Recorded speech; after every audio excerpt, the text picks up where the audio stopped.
Hey everybody, Mike Rowe here, and let me tell you, I've seen my fair share of dangerous workplaces. But today we're talking about something most of us encounter regularly: bridges.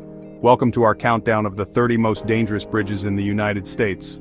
From coast to coast, these bridges pose significant risks to drivers and pedestrians alike. So buckle up, grab a hold of something sturdy, and try not to look down as we navigate America's most daunting crossings. First up is the Chesapeake Bay Bridge in Maryland. This bridge stretches over 4 miles across the Chesapeake Bay, but it's known for its narrow lanes and strong crosswinds. Driving across it is like threading a needle in a wind tunnel. Next we head north to Michigan, home of the mighty Mackinac Bridge, affectionately known as Big Mac. This 5-mile-long suspension bridge connects Michigan's upper and lower peninsulas and offers stunning views of the Straits of Mackinac. But with high winds, sudden fog, and icy conditions, it's a white-knuckle ride. From the Great Lakes we head down to the Sunshine State and the 7-mile bridge in the Florida Keys. Famous for its location in Hurricane Alley, driving here during a storm isn't the tropical paradise you had in mind. Heading west, we arrive at the iconic Golden Gate Bridge in San Francisco, a marvel of engineering. This bridge demands respect, especially from those behind the wheel, with its thick fog and strong winds. It's a recipe for a tense and cautious drive. Back east we go, to the Big Apple and the Verrazano Narrows Bridge. Connecting Staten Island and Brooklyn, this massive suspension bridge is often buffeted by strong winds. These winds make for a hairy drive, especially for high-profile vehicles like trucks and buses. Our next bridge takes us back to Florida, to the Sunshine Skyway Bridge.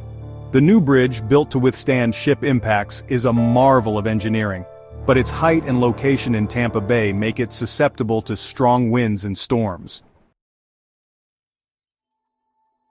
From Florida, we head to Colorado and the Royal Gorge Bridge.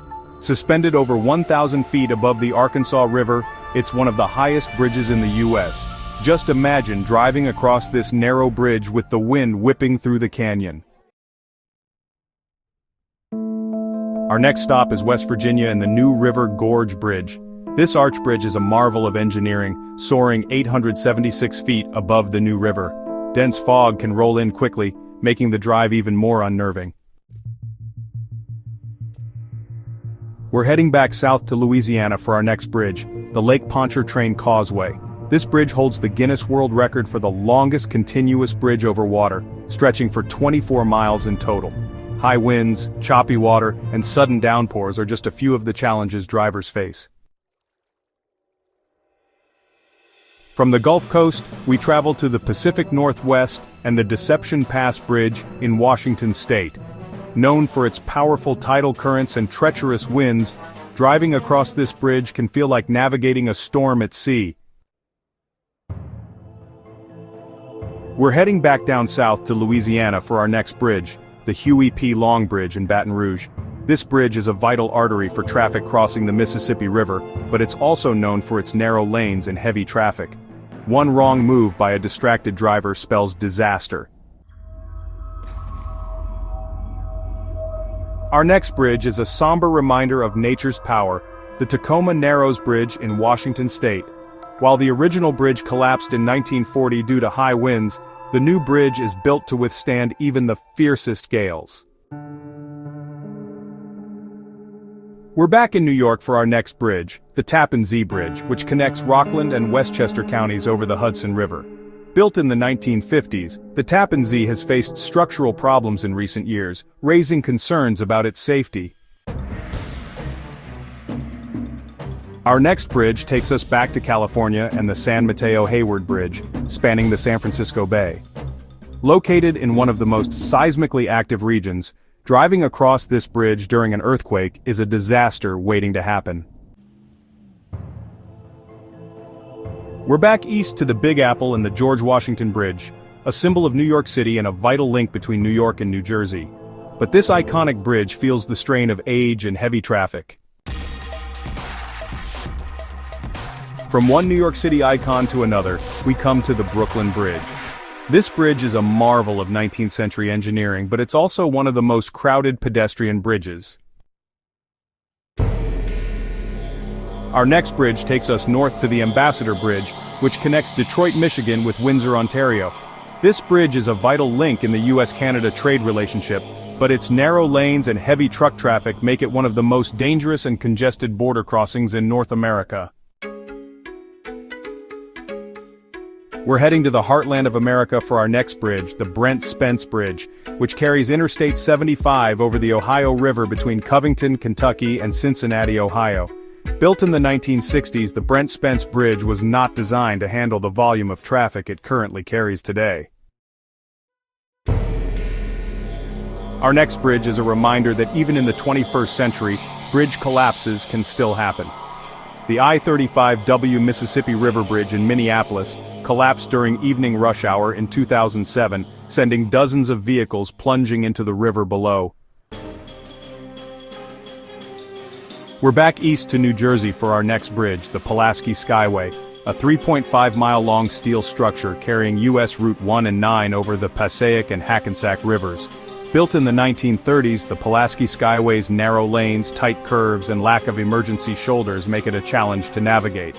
With its steel structure exposed to the elements for over 80 years, corrosion is a constant concern. We're heading down to the Delaware Valley for our next bridge, the Commodore Barry Bridge, which carries US Route 322 over the Delaware River. Completed in 1974, it's a vital link in the region's transportation network, but also known for its height and exposure to strong winds. Imagine driving across the Commodore Barry Bridge on a blustery day, the wind buffeting your vehicle. Our next bridge is actually two bridges, the Delaware Memorial Bridge, a pair of suspension bridges that carry Interstate 295 and US Route 40 over the Delaware River. These bridges, completed in 1951 and 1968, are vital links in the Northeast Corridor, but they're also in a region prone to severe weather. Imagine driving across the Delaware Memorial Bridge during a nor'easter, the wind howling, the rain coming down sideways. We're heading back to the city of brotherly love for our next bridge, the Walt Whitman Bridge, a suspension bridge that carries Interstate 76 over the Delaware River. This bridge, completed in 1957, is a vital link in the Philadelphia metropolitan area, but it's also known for its heavy traffic volume. Our next bridge is another Philadelphia icon, the Ben Franklin Bridge, a suspension bridge that carries US Route 30 over the Delaware River. Completed in 1926, it's a marvel of early 20th century engineering, but also one of the most congested bridges in the United States. Imagine driving across the Ben Franklin Bridge during rush hour, surrounded by thousands of other vehicles. We're heading back to the New York metropolitan area for our next bridge, the Bayonne Bridge, an arch bridge that carries New York State Route 440 over the Kill Van Kull. Completed in 1931, it's a vital link in the Port of New York and New Jersey, but also known for its height and exposure to strong winds. Our next bridge takes us to the Bronx, where the Throgs Neck Bridge connects the borough to Queens over the East River. This bridge, completed in 1961, is a vital link in the New York City transportation network, but it's also known for its heavy traffic volume and hefty tolls. Our next bridge is actually a complex of three bridges, the Triborough Bridge, officially known as the Robert F. Kennedy Bridge, which connects Manhattan, Queens, and the Bronx in New York City. This bridge complex, completed in 1936, is a vital link in the New York City transportation network, but it's also known for its heavy traffic volume and confusing layout. Imagine driving across the Triborough Bridge during rush hour, trying to navigate the complex series of ramps and exits. Our next bridge is a tale of two bridges, the Kosciuszko Bridge, which carries Interstate 278 over Newtown Creek between Brooklyn and Queens in New York City. The new Kosciuszko Bridge, completed in 2017, is a vast improvement, with wider lanes, higher clearance, and a sleek modern design. Our next bridge is another New York City icon, the Queensboro Bridge, officially known as the Ed Koch Queensboro Bridge, which connects Manhattan and Queens over the East River. Completed in 1909, it's a marvel of early 20th century engineering but also one of the most congested bridges in the U.S. Our final bridge on this list is the Williamsburg Bridge, a suspension bridge that carries vehicles and subway trains over the East River between the boroughs of Manhattan and Brooklyn in New York City. Completed in 1903, it's a vital link in the New York City transportation network, but also known for heavy traffic and aging infrastructure. Well, there you have it, folks, our whirlwind tour of 30 of the most dangerous bridges in the United States. From narrow lanes and high winds to heavy traffic and aging infrastructure, these bridges present unique challenges for drivers and engineers alike. But remember, these bridges are vital links in our transportation network, connecting communities and facilitating commerce. So next time you cross one of these bridges, appreciate the engineering marvel, but stay alert and drive cautiously. Stay safe out there, and if you have to cross one of these bridges, be extra cautious. Don't forget to like, comment, and subscribe for more informative videos.